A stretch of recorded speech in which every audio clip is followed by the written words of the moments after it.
Today, we're diving into the life of Larry Page. Most billionaires love the spotlight, but Larry Page isn't one of them. As the co-founder of Google, Page built one of the most powerful companies in history, reshaped the internet, and became one of the richest men alive. But unlike Elon Musk or Jeff Bezos, he rarely gives interviews, avoids the public eye, and has quietly disappeared from Google's leadership. So how did Larry Page go from a college project to controlling the world's information? And what's he been up to since stepping away from Google? Let's get started. Larry Page was born in Michigan in 1973. Both of his parents were computer science professors, so he grew up surrounded by technology and innovation. As a student at Stanford University, Page met Sergey Brin, and the two created a search engine that ranked pages based on links instead of keywords. They called it Backrub.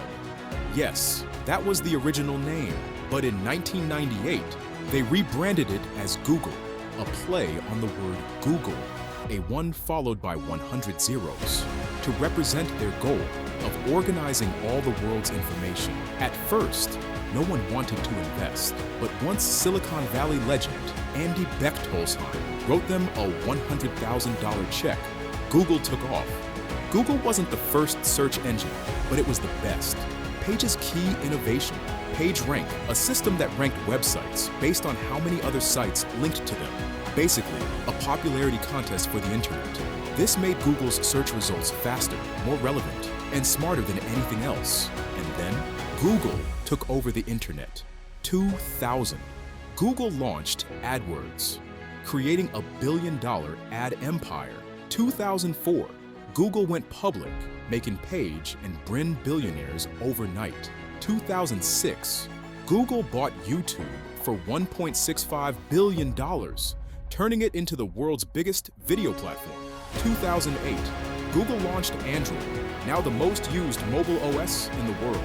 By 2015, Google was no longer just a search engine, it was an empire. As Google expanded, Page and Brin realized they needed a new structure to manage everything. So in 2015, they created Alphabet Inc., making it the parent company of Google, YouTube, Waymo, self-driving cars, DeepMind, AI, and other futuristic projects. At this point, Page became CEO of Alphabet, while Sundar Pichai took over as CEO of Google. Then, in 2019, Page and Brin quietly stepped down from leadership roles. Why? Page hates public attention and prefers big-picture innovation over daily operations. He's focused on futuristic projects like AI, clean energy, and space travel.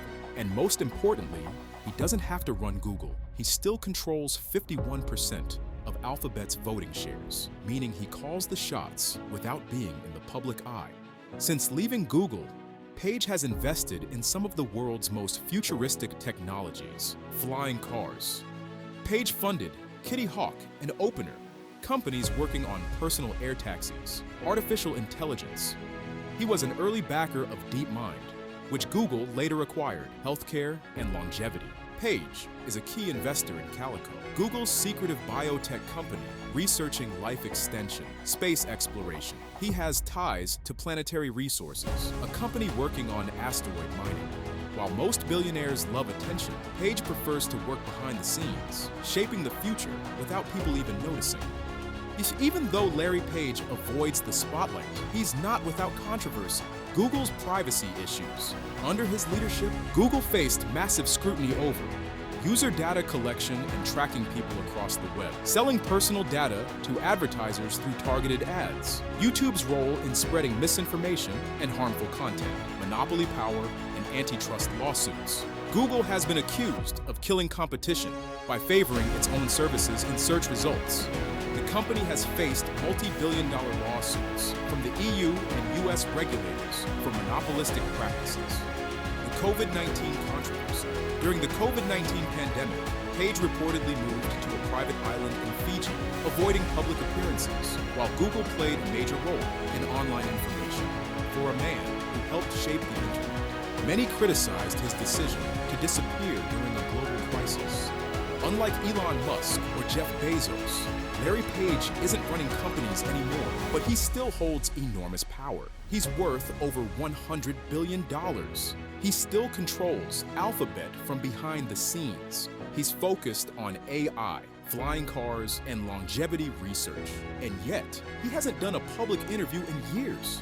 At 50 years old, Page has built one of the most powerful tech empires in history without ever making himself the face of it. What do you think? Is Larry Page the ultimate behind-the-scenes genius, or should he take more responsibility for the power Google has? Drop your thoughts in the comments. And if you enjoyed this video, hit that like button, subscribe to TheBWord, and turn on notifications so you don't miss the next Billionaire breakdown. Who should we cover next? Let us know below.